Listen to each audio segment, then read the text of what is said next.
मुझे अफसोस है, वर्षों से इतने बड़े व्यक्तित्व को सरकारों ने इतिहास के पन्नों में केवल दबा के रखा। हम पूरा पखवाड़ा चलाएंगे और अपने हर एक स्कूल में उनके जीवन परिचय का असेंबली करेंगे, बच्चों को ज्ञान देंगे, बच्चों के बीच में अनेक प्रकार के कार्यक्रम करते हुए हमारे लाखों बच्चों को बाबा साहब के जीवन से प्रेरणा मिले, इसके लिए सरकार काम करेगी। भारत माता की वंदे वंदे वंदे। एक बार मेरे साथ जोर से जयकारा लगाएंगे। डॉक्टर बाबा भीमराव अंबेडकर, डॉक्टर बाबा भीमराव अंबेडकर। बाबा साहब अमर रहें और उनके दिखाए हुए रास्ते भी हमारे दिलों में, मस्तिष्क में अमर रहे। इसलिए आज उनकी जन्म जयंती पूरे देश में, पूरे विश्व में धूमधाम से लगातार उत्सव के रूप में कई दिनों तक मनाई जाएगी।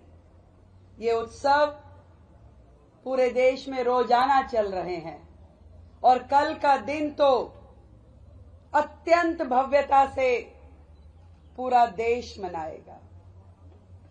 अगर बाबा साहब को भारत का भाग्य विधाता, भाग्य लिखा उन्होंने भारत का, नहीं तो ये 140 करोड़ लोगों का देश इतनी आसानी से, इतनी सुलभता से, इतनी इंटीग्रिटी से, मेल मिलाप, प्रेम प्यार से चल ही नहीं पाता।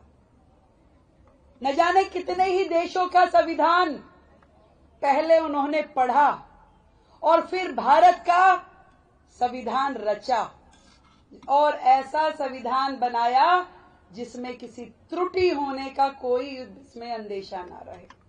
पूरे विश्व के संविधानों को मिला के एक सुंदर, सर्वव्यापी, सर्वस्पर्शी यदि किसी का संविधान है तो वो भारत का है, जिसकी उपयोगिता आज भी है और आज से 100 साल बाद भी वैसी ही रहेगी। हम सौभाग्यशाली हैं, नहीं तो कोई कसर नहीं छोड़ी थी भारत के आक्रांताओं ने भारत को लूटने के लिए या यहां रूढ़िवादी बनाने के लिए। किस तरीके से समाज गर्त में जा रहा था। ये छोटे छोटे बच्चे क्या समझेंगे जाति प्रथा, समाज की कुरीतियां, परंतु उन्होंने जो किया, एक एक विषय को स्पर्श करते हुए देश कैसे आगे बढ़े, हर नागरिक के अधिकार से लेके कर्तव्यों का वर्णन। और मुझे अफसोस है, वर्षों से इतने बड़े व्यक्तित्व को सरकारों ने इतिहास के पन्नों में केवल दबा के रखा। आज भी राजनीतिक पार्टियां, मैं देखती हूं, केवल उनके नाम से राजनीति करती हैं और किसी विशेष वर्ग को ये दिखाती कि देखिए हम आपके साथ खड़े। बाबा साहब किसी एक जाति या वर्ग के नेता नहीं थे, वो महानायक थे और वो पूरे देश के हर एक व्यक्ति के, हर एक यहाँ के जन सामान्य के महानायक होने के नाते आज मैं उस पुण्य आत्मा को प्रणाम करती हूं। वो हम सब के नेता थे। उन्होंने जो किया देश के लिए, हम सब के लिए, उसे कोई भुला नहीं सकता। पहली बार देश के प्रधानमंत्री मोदी जी ने अपने कार्यकाल में उनको जो सम्मान दिया, पूरे भारतवर्ष में उनके जो पंच तीर्थ बनाए, बाबा साहब की जयंती पे छुट्टी होना, उस दिन ड्राई डे होना, ये सब देश को एक संदेश देने के लिए किया गया। और न जाने उस शख्सियत के लिए, उनको स्मरण करने के लिए हम सबको भी रोजाना एक कोई नया अच्छा काम अपने समाज के लिए, अपने देश के लिए, मातृभूमि के लिए करना चाहिए।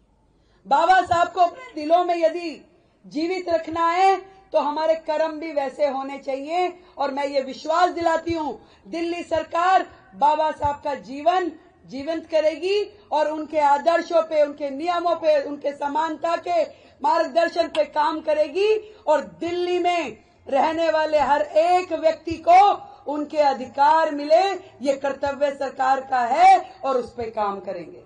सबको समान शिक्षा का अधिकार मिलेगा, सबको स्वास्थ्य का पूरा लाभ मिलेगा। पूरी दिल्ली प्रगति करेगी, देश के साथ ताल में ताल मिलाते हुए बाबा साहब के दिखाए हुए रास्ते पे हम चलने वाले। बाबा साहब को हम केवल बोलेंगे नहीं, बाबा साहब को हम जिएंगे अपने हर कर्म के साथ। हम अपने हर एक्शन में बाबा साहब को जिएंगे। और आज उनकी जयंती पे मैं यही कहना चाहती हूं, समाज इस महानायक को केवल पलकों पे नहीं, अपने जीवन का आदर्श मान करके ये आने वाली जनरेशन, इन्हें मालूम हो कि बाबा साहब ने हमारे देश के लिए, हर देशवासी के लिए क्या किया। हम पूरा पखवाड़ा चलाएंगे और अपने हर एक स्कूल में उनके जीवन परिचय का असेंबली करेंगे, बच्चों को ज्ञान देंगे, उनके जीवन के ऊपर वहां पे लेक्चर होंगे और बच्चों के बीच में अनेक प्रकार के कार्यक्रम करते हुए हमारे लाखों बच्चों को बाबा साहब के जीवन से प्रेरणा मिले, इसके लिए सरकार काम करेगी। मैं आज यहाँ उपस्थित हमारे मंत्री रविंदर इंदिरा सिंह जी, हमारे मंत्री आशीष सूद जी, हमारी नीलम जी, रवि धैया जी, आदरणीय महेश जी, पी कावे जी और सभी हमारे अधिकारीगण, मीडिया के बंधु और प्यारे बच्चे, इन सबको बधाई देती हूं। बाबा साहब नहीं होते तो भारत भारत नहीं होता। इसलिए आज उनकी जयंती पे उनको कोटि कोटि नमन और कोटि कोटि प्रणाम। जय हिंद, जय भारत।